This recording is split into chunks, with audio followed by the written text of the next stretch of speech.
Oh, hey, what's up? Taking a look at an old radio here, project I've been working on. I'm trying to figure out these schematics.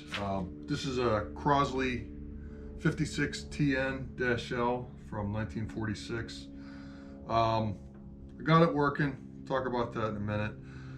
The problem I'm having is like these parts in here. Well, let me bring you around and show you, because there's some parts in here that don't match up on the schematic, and maybe somebody could help me. Yeah, there's some parts that don't make sense here. For instance, this is a capacitor. It's a double capacitor, and I'm thinking it should be like these capacitors here, but these say that's a 50 microfarad and it's a 30, but these both say they're 15, so I don't know. These ones here should have been replaced, and I found them on the schematic, so I can do these. This doesn't look right the way that's wired, and I forget where that was in the circuit. Somewhere around, oh yeah, somewhere around the volume control here. This one or something in here, which doesn't make sense. So yeah, this is a 1946 Crosley 56TNL. Let me give you a little background on this. I bought this at a radio show back in May, and this was my $5 radio challenge. And it was $5, and it was literally a mess. It was smashed. And I bought it kind of like on a dare or a bet. I bought it kind of on a dare or a challenge, could I get this working for $5? And like I said, it turns out that it does work. And as you can see from the bottom there, a lot of those capacitors were already replaced when I got it. So that's good. Yeah, the front of this was all messed up. The front of this was all crooked and messed up. The dial didn't line up. And it turned out that somebody didn't mount this tuner correctly. So after I took it all apart and realized that the screws were not the same, there's two screws in there, the front and the back, and they didn't have the same amount of washers. So the whole thing was crooked. So I got that fixed. These wires here that go to the antenna, they were all broken. So from photographs and other things, I did my best guess, and I don't know. It looks like it's correct. The radio works. I'm not 100% sure on that. In other words, this I think is supposed to be for an external antenna. So I'm not sure. So if somebody has one of these and can give me some information, that'd be great. So I do have some pictures of when I bought it. So this is what it looks like. You can see there's nothing left, or hardly anything left.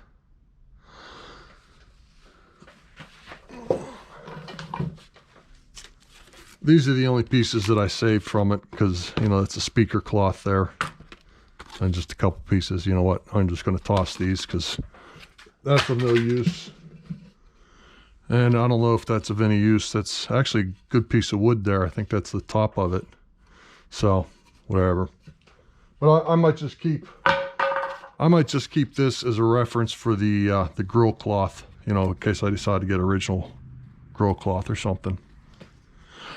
So what I did, since the cabinet was trashed, is I made a new one. Let me adjust this camera here. I made a cabinet for it, just out of pine wood. I don't think it looks too bad. It definitely does the job of keeping a radio, from getting banged up. A piece of plexiglass in there. So nothing special, but it works. So let me put this back together, let you listen to it play, and then go on to the next one here. So I've really got to get these cleaned up. I've been working on both of these at the same time, and I've got to get on to other projects. So that's why I am doing this video now, and then I got to put these away and get on to some other stuff.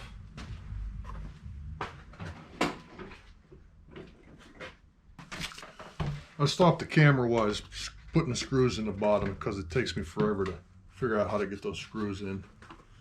So let me get the back cover on it here.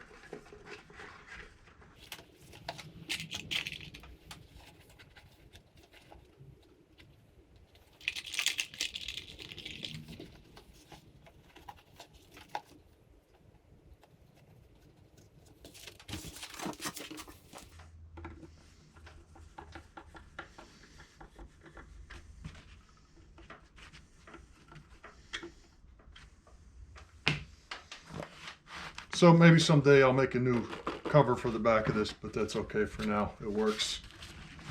Let's plug this in. Usually takes a minute for it to warm up.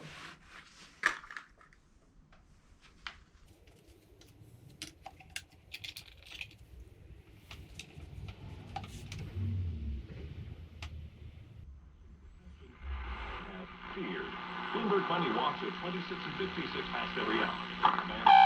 10 wins on 92.3 FM. Williams News Time, 7:57. I love the jingles on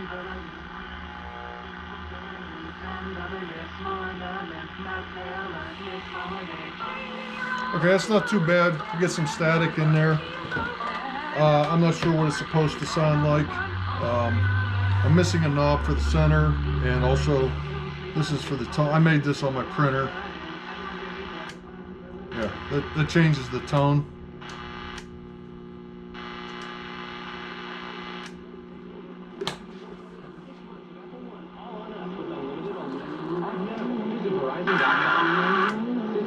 Let's see what else we get here real quick.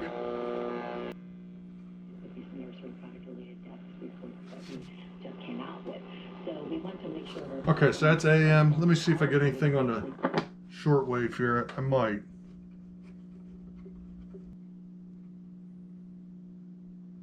Okay, nothing on the shortwave. I thought I got something before. Maybe it's the other radio.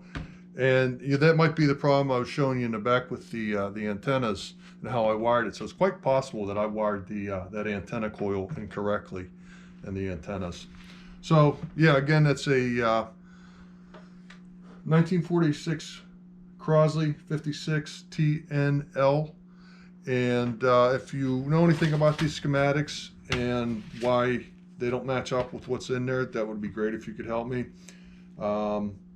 And I'll pick up some knobs. And oh yes, the wiring, if you have one of these, if you could send me a picture of how that antenna coil is supposed to be wired to the antenna, that would be great. Okay, yeah, the volume control is a little rough there, so I'll have to see if I can find one of those. But we got it to a point where it works. Let me put that aside. And go to the next radio here. Since we already have it in there, we'll just leave it at that, and I'll show you what's going on. Clean this up. That goes to the Crosley. And yes, we can power this up.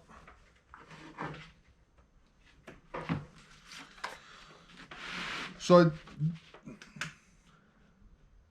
did a video of this a couple weeks ago, well, about a month ago actually, probably a month and a half, when I bought this at the Antique Radio Show. I bought this one and another one.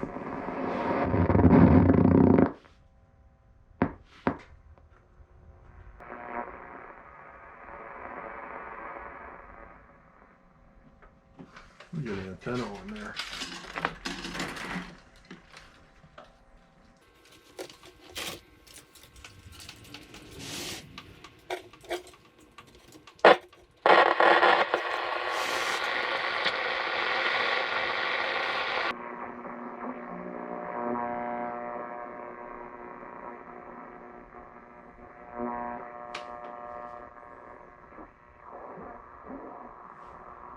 Come on, I was doing better than this before.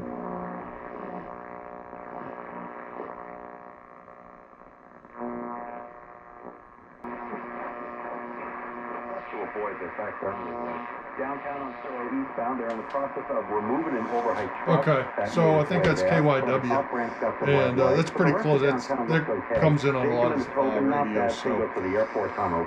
Route 16 in Everett, we got some police activity on Everett Ave. It's all due to a crash. Looks like the road is going to be closed right now. All right, so I wasn't getting anything on the lower bands on that for some reason, or the lower frequencies, and I'll show you about that in a minute. But yeah, I get a couple channels in there, and I don't know if this is just a bad place to set the radio. Maybe I'll have to take it inside and see if I get some better reception. Let me try that broadcast band again, or the shortwave. Where'd it go? Yeah, I think that's shortwave right there. So I'm getting something on the shortwave, believe it or not. Grew up there, born and raised. Okay, so the radio works kind of. The reception isn't that great, and I don't know. Well, there's something in there I'll have to show you. What do you think of my grill cloth? Denim. All right, let me show you the inside here and what's going on with this.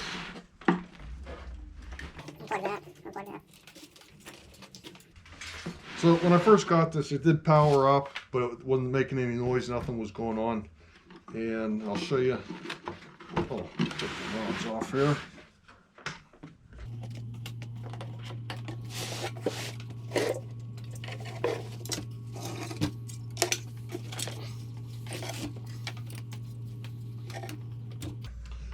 The speaker wires were in such bad shape, I just replaced them. And I used a connector here from a hard drive. And so I could just disconnect these. These are way too long, so I'm gonna have to make these wires shorter here.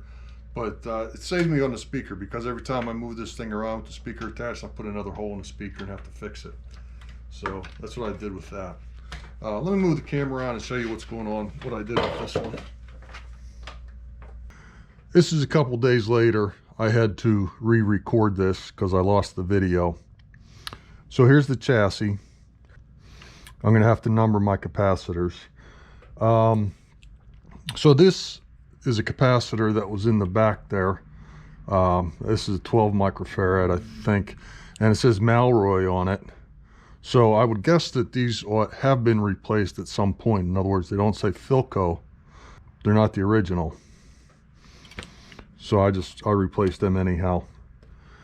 So you've got these Bakelite blocks in here, and some of them I took out the gunk and put new capacitors in them and rebuilt the blocks. Some of them I didn't. Here's one.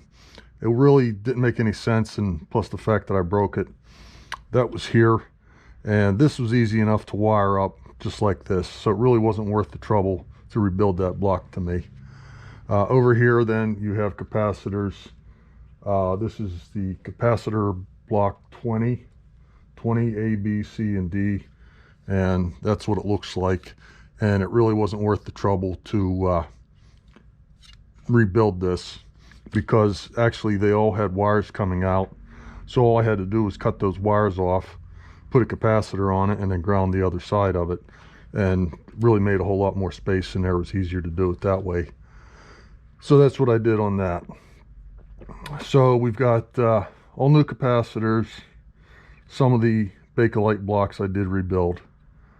I have to fix this tuner. This is a little bit loose in here. I need to get bushings in there.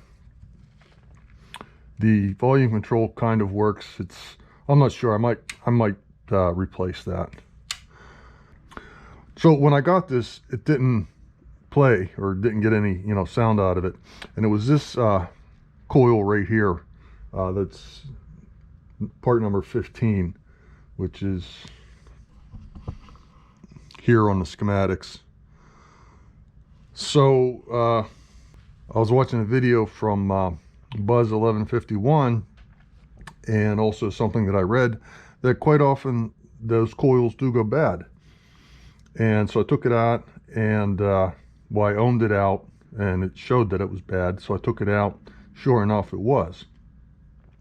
So here's what it looked like when I took it out, and then I rewound it.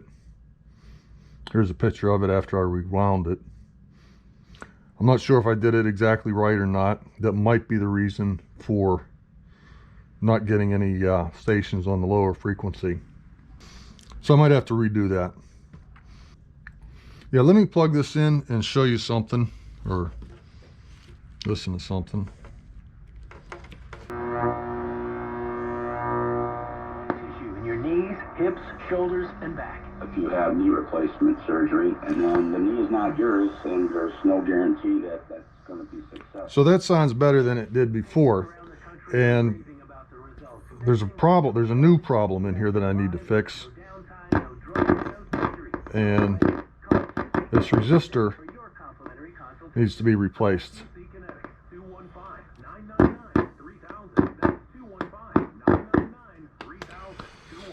So as you can tell, that sounds a little bit better.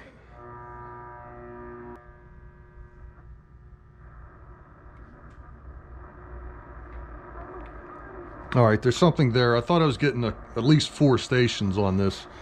I don't know what happened. So that's where I'm at. Got to replace a resistor here. Maybe the volume knob. Go shorten speaker wires. Fix the bushings on the tuner. And that's where I'm at with this one. So put this back in there. Yeah, if you're going to work on one of these, you need to go to the Philco, it's philco.com, philcoradio.com or something, and you can get this document. Well, actually, I copied and pasted to make a document, but there's an article in there. It's called Evolution of the Philco 60 model. And yeah, there's, I think, 11 different changes on here.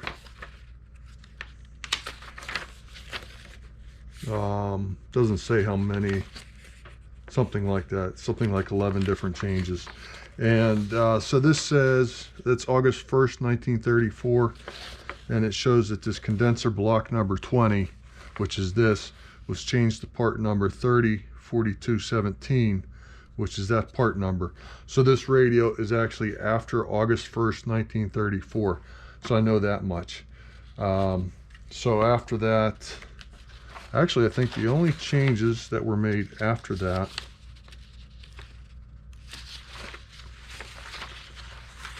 yeah, that's showing the schematic changes. Yeah, the only changes that were made after that date were the dial was changed, one of the tube shields was removed. So that's all that was done. So there were no schematic changes after that date. Okay. Let me get back to, let me get another radio here. Okay, so this is a radio that I bought 5-6 years ago or something. I'm going to say like 2018 or 2019 during the summer. That I paid 20 bucks for, and it was in really, really bad shape. Here's a couple quick pictures of when I first got it, what it looked like.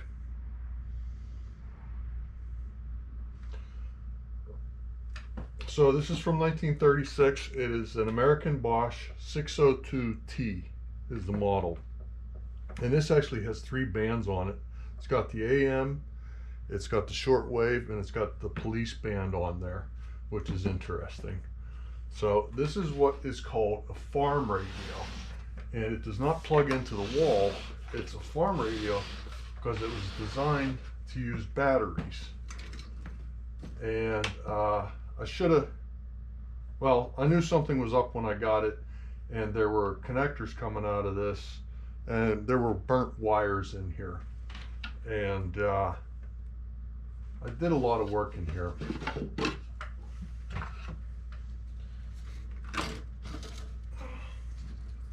Yeah, so there's the speaker wire. I had to rewire that. I hope I got that transformer correct, because the transformer that was in there was fried. And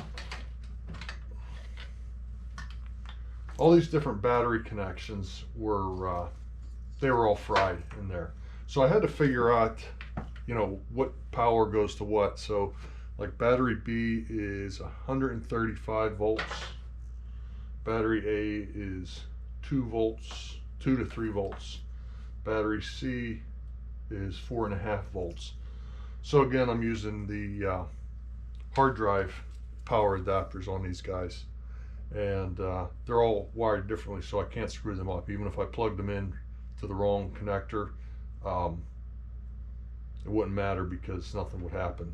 In other words, yeah. So no big deal on that. And then I got them marked. I still don't have this working. There have been so many things that were bad. Let me set this aside here.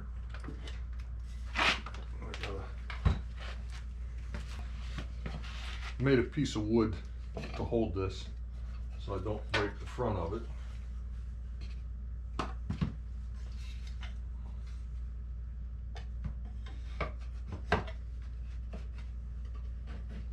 Let me bring you in here. So actually, all things considered, this came out pretty good. This guy here is still looking pretty bad. I don't know what it is. I'm not getting anything, you know, any stations on this, no noise at all. And I was ohming around again. Thank you to Buzz 1151. Turns out that these two coils here, pretty sure that's it. Both of them, they're both open, so they're bad. And I have no idea.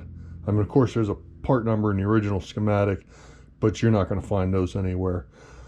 So I'll flip this around and show you what they look like. So if anybody has any idea what I can replace these two coils or filters with, let me know. But the rest of this went pretty well. That one's a little bit dirty, but yeah, all new capacitors, and this was, you know, my first one, and I got to do that with the other radios. Put the number on there. Oh, this is the volume control, and that was fried. It literally crumbled when I took it apart, and that was the power volume control, and that would click and turn on and would ground all three of these battery sources. So there's no way you're going to find a power volume that turns on three separate power supplies. So what I did is I made a switch that mounts in the back there. I could show you. So that turns it on, gives power to the battery supplies, and then this is just the volume control. And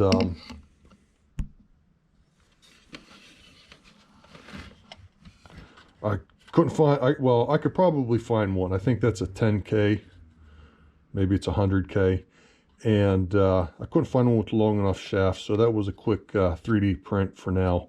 I'll have to look around and see if I can find the correct potentiometer for that. Okay, so like I said, been working on this for 5 years now, so something like that. Let me flip this back over just a minute. Okay, this is what that coil looks like. I tested it, you know, from every direction. Even took the wires off of the terminals here to see if it was just, you know, the terminal was bad or something. And it's open on both of these. There's two separate coils in there. This one here, there's the other one, same thing. It's a pain to take these covers off, so I didn't bother. But yeah, they're both showing open. I have no idea like what the part number is, where to find a replacement or anything like that, and I really doubt that you can rewind these. I don't know. So hopefully somebody can throw me a bone, give me an idea of what I'm looking at, or you know, how I can fix that or replace it. So that's where I'm at with this. Not getting anything out of it at all other than plug it in, and the tubes do warm up, so you know the power is getting to where it's supposed to be. So that is good. I'm getting, you know, check it with a voltmeter, I get power everywhere. Since I said this was a farm radio, let me show you something. So usually you have these radios and they have a bunch of batteries in them. And of course you're never going to find, you know, the same batteries from 1936. So you can buy this thing here, which is completely overpriced and pretty ridiculous. But you can get all your voltages out of this, you know, as you need. So yeah, I think that's the 134 that I need, or maybe that is, I don't know, one of these. So like I said, they'll match up. That's the 134, and just by looking at the colors and the fact that, you know, where those wires go, I can't really screw that up. Well, I mean, I guess I could, but somehow, but so that's how that works. All right, so, oh, I got one more radio. I'm just going to show you that real quick. Let me put this back in the thing and get to that one. So the last radio that I have is a Philco 50. I bought this about a month and a half ago, same time I bought the Philco 60.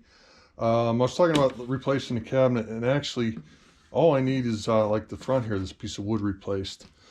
But I haven't touched this, or I haven't done anything with it. I haven't plugged it in.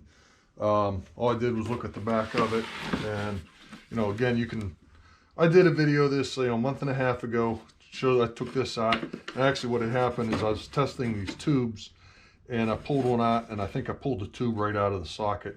So it's probably going to be at least a year before I get to this.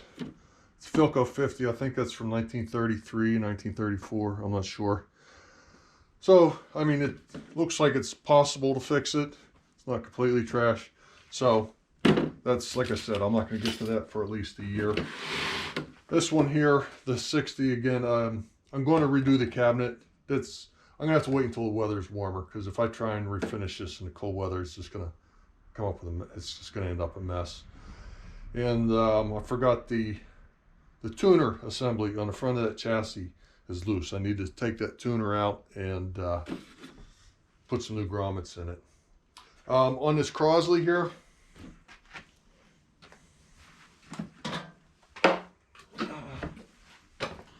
I really don't think I'm going to keep that. I'd like to replace those caps just to say that I replaced them and find the knobs. But if somebody's interested in it, let me know. Throw me an offer. My $5 radio challenge, and it worked. So.